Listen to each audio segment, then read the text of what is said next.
Deməli bu sualda yeni reaksiya yazırıq. A üstəgələ 2B alınır 2AB. Və burada deyir ki, qapalı qabda 6 mol A2 var, 12 mol B maddələri reaksiyaya daxil olur. Tarazlıq anı, yenə tarazlıq anı yaradırıq.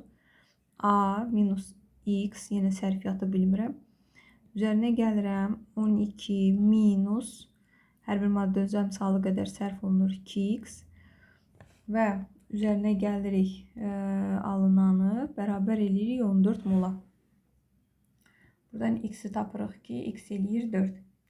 X-i tapandan sonra deməli gətirib yerinə yazırıq. Bu eləyir 2, bu eləyir 4, bu eləyir 4. Sonra fikir versəz bu mol idi. Biz həcmə bölürük, keçirik qatılığa. Bölürük 2-yə, bölürük 2-yə, bunu da böldük 2-yə. Tarazlıq sabiti hesablaya bilərik. 2-nin kvadratı, qarşıda əmsal var. Bölürəm 1, vuraq 2-nin kvadratına. O da eləyir 1.